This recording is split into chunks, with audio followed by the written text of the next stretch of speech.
Еве на повторно во студиото се враќаме заедно со нашите денешни гости и го продолжуваме разговорот кој што го запревме и ги погледнавме кратките реклами. Александар, некаде застанавме кај вас и фотографијата. Зборувавме за црно-белите фотографии и Роберт, кога беше тука, спомена кои се поинтересни, дали оние во боја, дали црно-бели фотографии, но мене ме интересира од кога ќе направите фотографијата, како одлучувате дека таа ќе биде црно-бела? Или за кои фотографии се најдобри да излезат црно-бели? Тоа амбиентот го утврдува и самото приказна што е начинот на кој што сакаш да презентираш. Некаде играат улога боите, некаде не, некаде самиот фокус или акцентот кој што го ставаш на фотографијата наложува или овозможува доволно е црно-бело, не треба, не знам, бојата да те насочи или тие трикови кои што се прават со играње на колорит на окото и перцепцијата на човекот.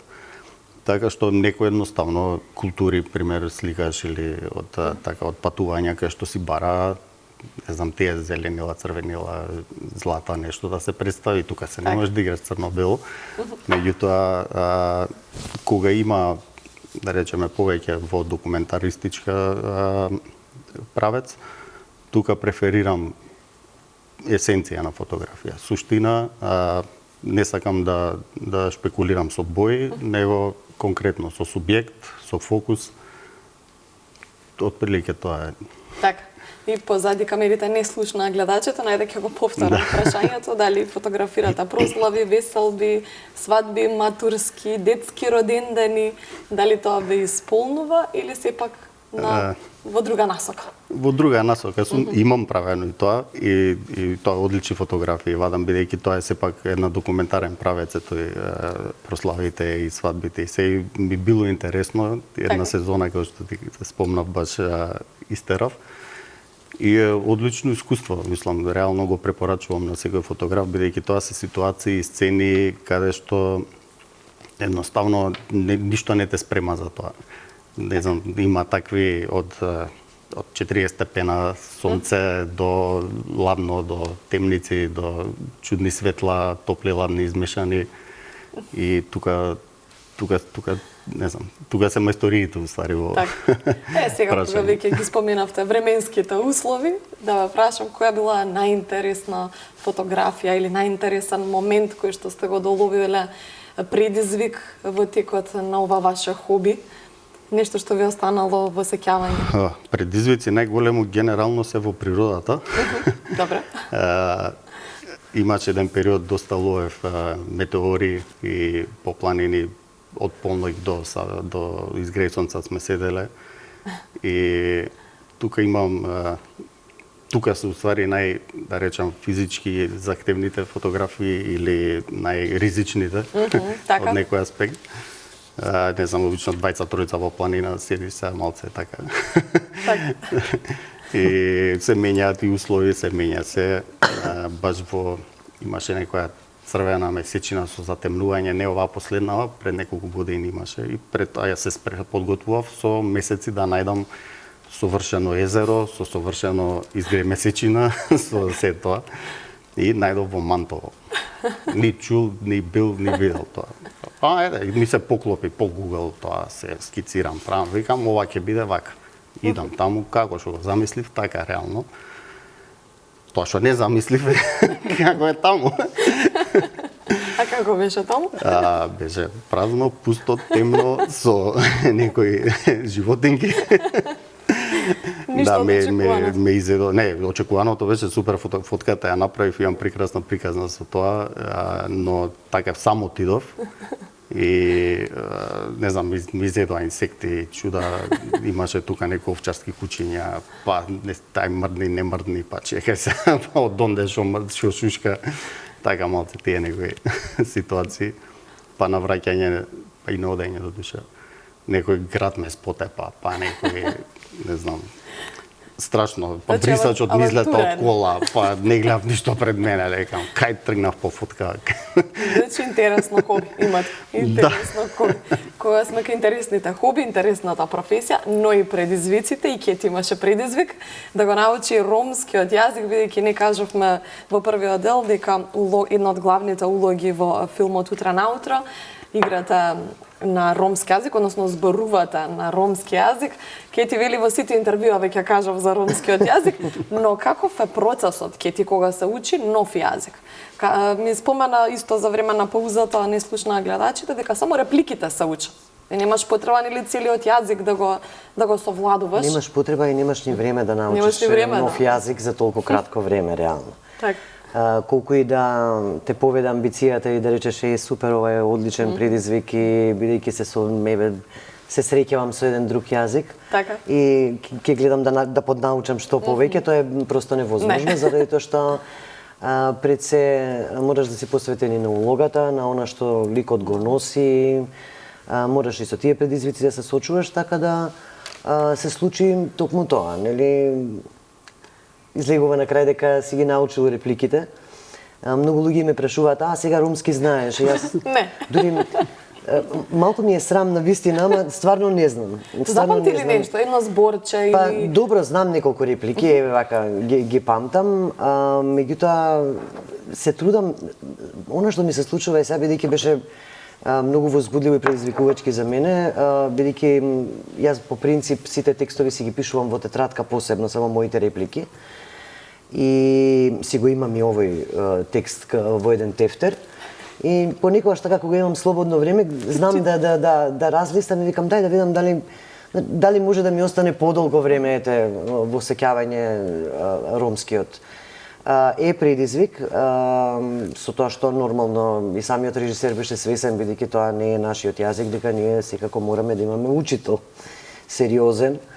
Тоа беше Цирко, му благодарам многу, беше многу трпелив со нас, бидејќи јас, Ирена Илиевска и Васил Зафирчев сме македонци кои што играат роми во филмот и кои што моравме да научиме ромски. И работевме месец-два, онака одевме на проби сериозни, па запишувавме, па подвлекувавме, постојат зборови на пример кои што нели имаат како продолжени букви, па пишуваш вака кругчиња одоздола, па негде акцентираш одозгора, па нешто подвлекуваш. Заокружуваш така, да. Така, првиот предизвик е да го научиш јазикот, да ги научиш репликите на ромски. А потоа следува оној уште поголемиот предизвик на сето тоа, нели, да му го додадеш ликот. Да. Заради тоа што во филм станува збор за играње на улога. Улогата секако на сметка на тоа дека ти говориш на ромски не подразбира дека треба да заборавиш на своите емотивни состојби, кои што се многу важни, кои што се пред се многу видливи, особено на екран, тоа е. Особено вашите улоги кои што се секогаш длабоки, емотивни, посериозни. Некако така бе доживам, како секогаш сериозните улоги да ги игра Кети. Во сите филмови, не само во овој. Да, со Ирена правиме моите, вика, ти неколку пати мајка си ми играла. Да.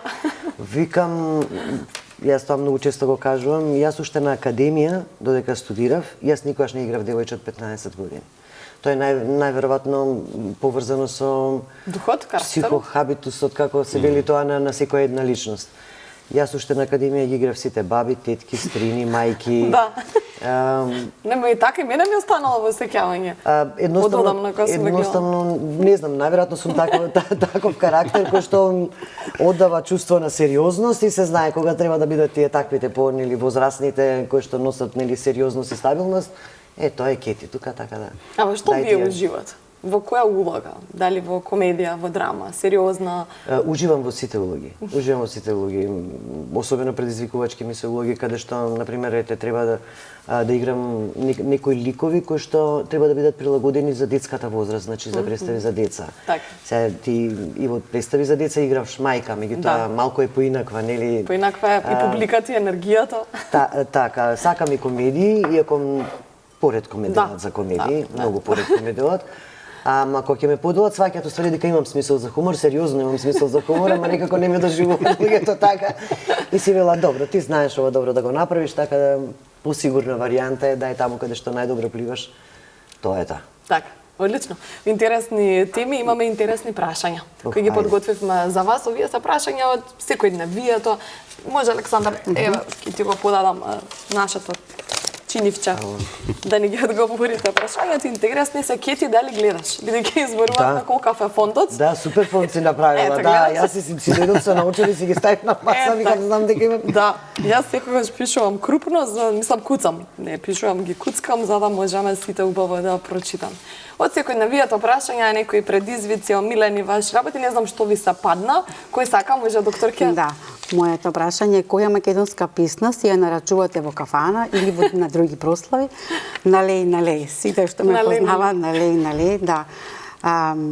Така да, ја сакам и македонската музика, и народната, и забавната музика. Самата исто практикувам да пеам, сакам да играм, така да тоа ми е една од како хоби, кое што го имам постојано во животот, која ме релаксира, исполнува и уживам кога и пеам и кога слушам пеење. Така, убава песна. Налеј, може да се надоврзате со прашањата слободно, ако имате омилена песна во кафана. Исто да ќе го одговорев. Исто така. Ке ти да немаш поразлична песна? Или не ти текти си од тие што... Сите ми се супер. На сите можам да бидам весела. Само да тргна од негде. Така е. Да, кога сме во кафеана, со убаво друштво, убава музика, се се погодува. Да, убавото друштво, секоја песна е добродојдена, така да... Така. И секогаш друштвото нели битно како најважно е друштвото, да. Александар, релаксира. Кои телевизиски содржини ви задржуваат најмногу внимание? Пази што ќе кажеш. Покрај емисијава. Искрено. Кој што секој утро ја гледам. Секој утро кога ќе станам. Од 6:40. Ти си го навивам телефонот за да станам, будам за емисија, не се успеам. Најчесто ги пропуштам првите половина час до час, но останатиот дел. Добро, ти простуваме за тие половина час. Ама гледаш реприза. После праќам. Репризата во 3:30 некада, мислам, сабајл. Тоаш полесно ми е некој друго. После излегување. Шега на страна, повели. Шега на страна, па не, види, филмот реално и документарци. Да, воопшто мислев, не само на Канал 5, туку воопшто на телевизиските содржини, дали со храна можеби, емисии, едукативни, детски. Од едукативни, токму тоа, документарци, некои, не знам, поврзани со планетата, со животните. Да, и фотографии имам исто така неколку. Така. Ама да, генерално филмот највеќе зима, а и не сум многу човек што се и на телевизија, така да. Добро, да, сега со телефоните, лаптопи. Не, општо така, поретко имам време за телевизија, пошто ета нели работа едно имам, друго со малиот, па со фотографија, па едитирање, ово на зима време се тоа, така што немам нешто многу време пред телевизор да. Така. Кети, мислам дека знам што западна кај тебе, но да Кое е најхраброто нешто што сте го направиле? Да научам ромски.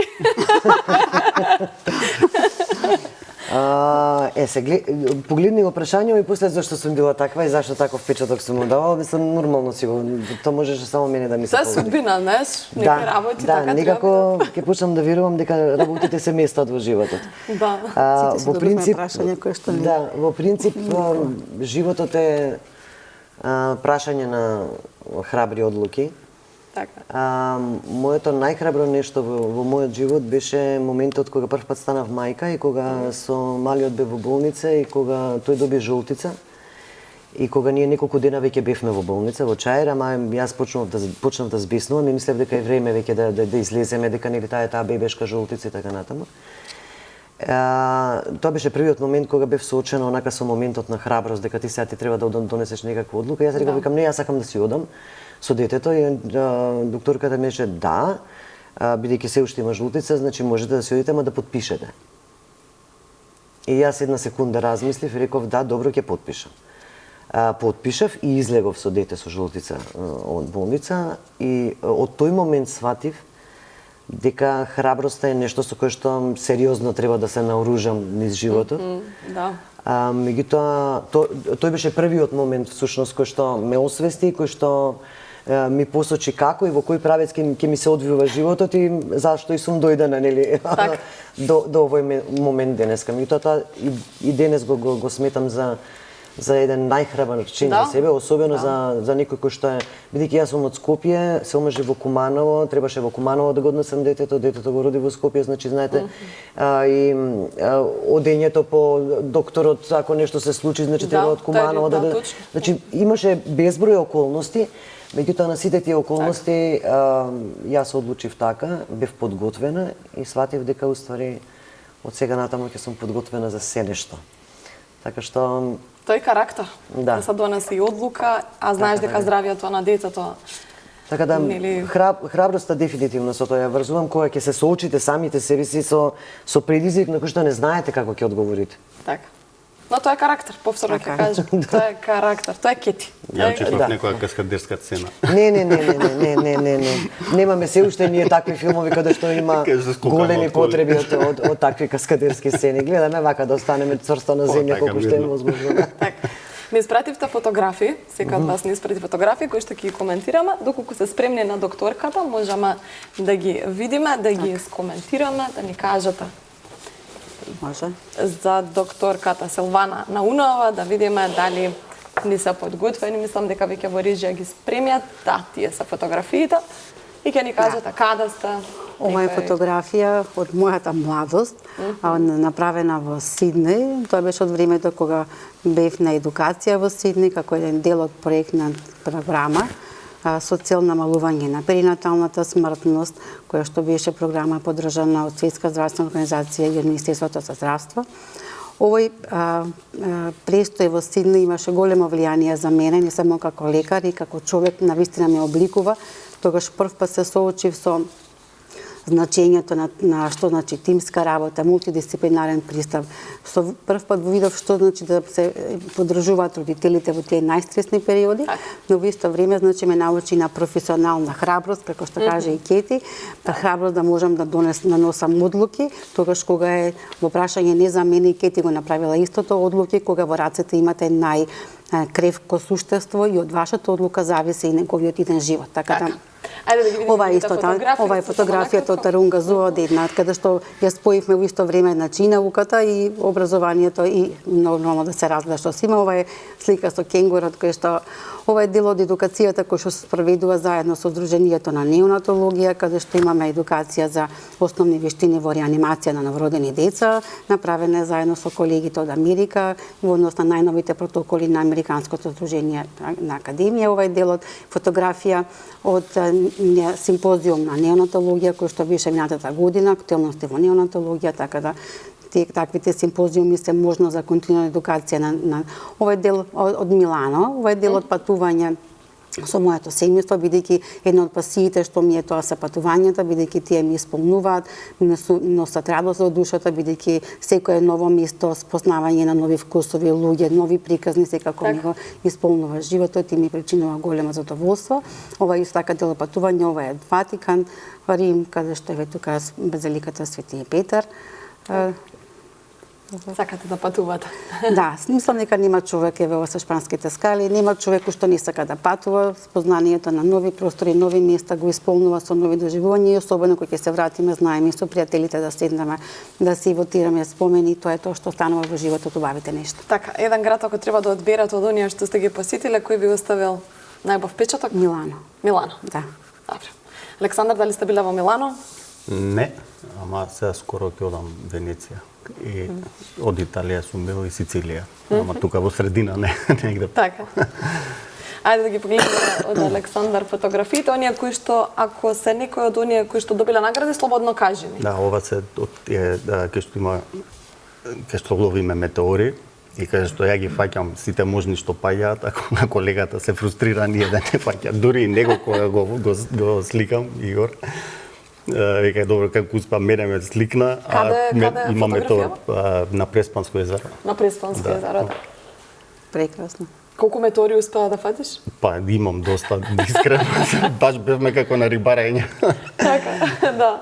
Ова ми е една драга фотографија која што настана после снимање на Парадокс филмот и така од цел ден снимање во македонската опера и балет на крајни текнаве немаме постер, и на брзинка така на трчање. А беше предпоставам во боја, па ја сменивте во црно. Не, и филмот ми е црно-бел, така. Така. Да. Ова е една од тие од позахтевните и тешки фотографии кои што ги правевме бидејќи моделот, односно балерината Ивана даде тука 200-300% да ги преживее овие брашна со пози, со се да се поклопи. Прекрасна фотографија. Овие ми се Бисера Чадловска на поклон. Особено драги фотографии од птичја перспектива имав една изложба каде што висам горе на рефлектори. Тоа се ризиците во професијата. Тие се тие ризици, ама да. Особена чест ми беше што исто дел од тој серијал, кај што еден друг поглед на балетот, на представите, на оперите дадов. Нешто невидено да речеме или невообичаено. Така. Морав малце и бабата, дедото со малиот, кој што не е малце, а голема. Фамилиарно. Да. Добро, нешто поразлично од приватниот живот. Од приватниот.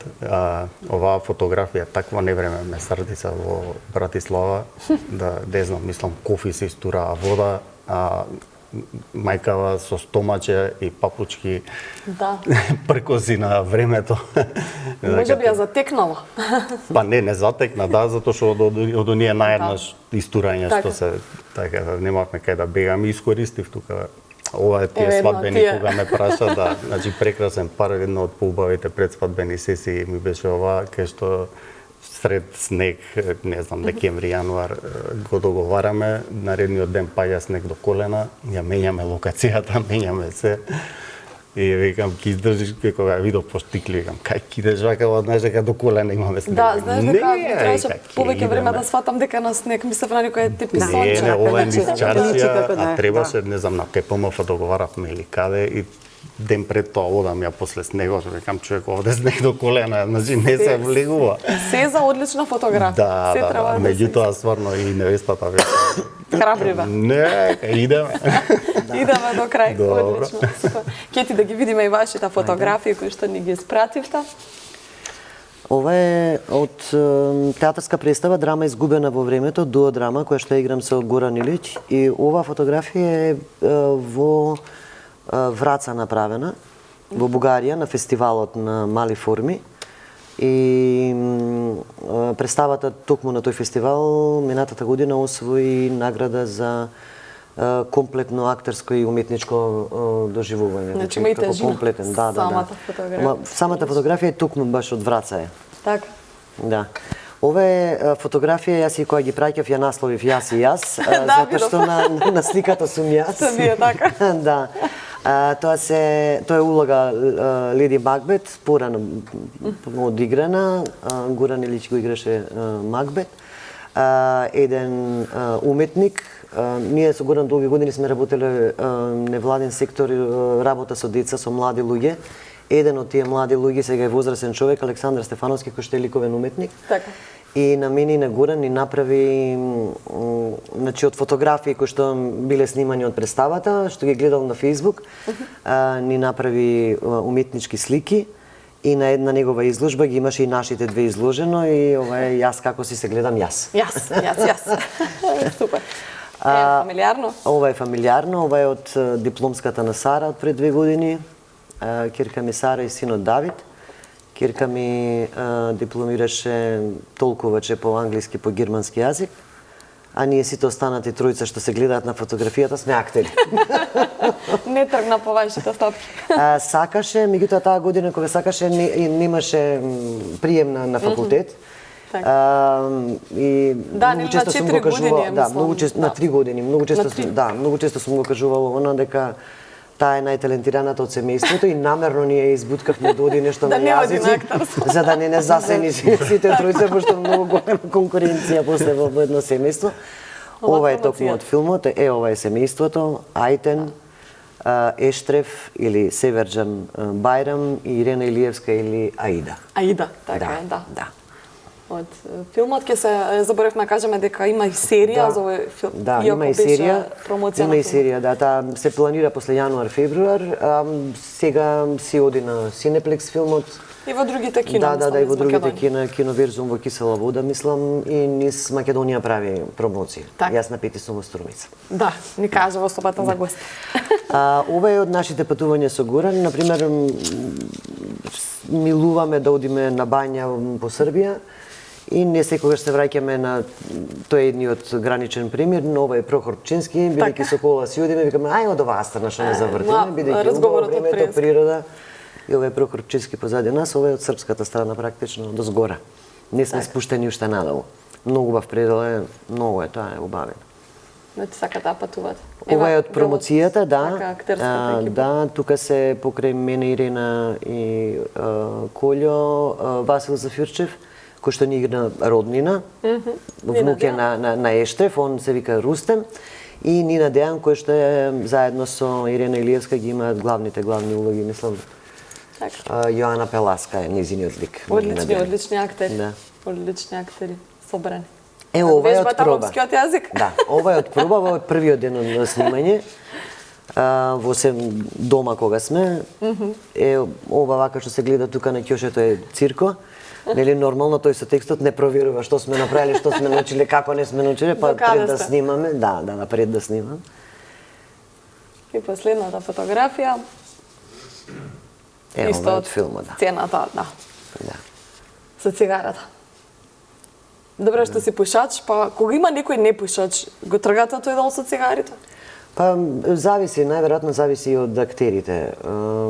Некои можеби не сакаат, па воопшто не ни сакаат да се впуштат во таква една авантура. Најверојатно зависи од индивидуално колку добро се познаваат, дали тоа би им сметало или не би им сметало, пошто пушачи бивши најчесто викаат ако ставам цигара така ќе се врати повторно. Ќе се вратам. Така некои од актерите не се одлучуваат да го направат тоа, најверојатно мислејќи дека ќе им попречи, а некои и немаат проблем. Можат ете во сцена во кадар да пуфкаат, да пушат, па после тоа ништо да не да изглумат. Да глумат и после да си се вратат на старото, на непушачката. Така. Тука некаде сме веќе при крајот, уште само неколку минути имаме. Би сакала докторке со вас да завршам. Ви најавив дека нели ќе зборуваме за неонатолозите, но бидејќи немаме многу време, има ли доволно неонатолози во нашата држава и околу младиот кадар, дали се заинтересирани во една реченица да влезат во оваа грана? Недостаток секако на опрема и на кадар има, како што не сам кај нас во земјата и тоа е трендот во цел свет и во регионот. Така. Меѓутоа, иако имаме недостаток на кадар, оние луѓе кои што работат со новородените деца се високи професионалци кои што се со подконтинуирана едукација за здобивање на нови вештини, на нови знаења.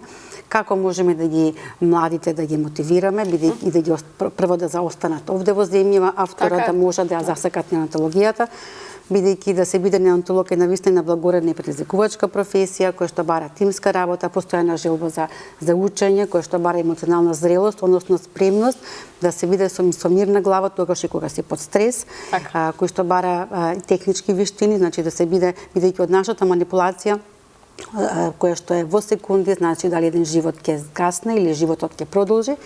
И затоа треба да ги мотивираме како преку систем на добро менторство, односно да имат луѓе кои што си ја сакаат професијата и целата љубов ќе ја пренесат и целото знаење несебично на младите луѓе, подобри услови на работа, можеби поинакви смени на организирање, можеби некоја финансиска подршка секако и секако дека можност за професионално дека неонатологијата е наука која што се развива со голема брзина и имат една огромни професионален раст, така да можат во исто време големо задоволство да пред себе го креирате животот и да бидете сведок на чуда дека се случуваат во животот.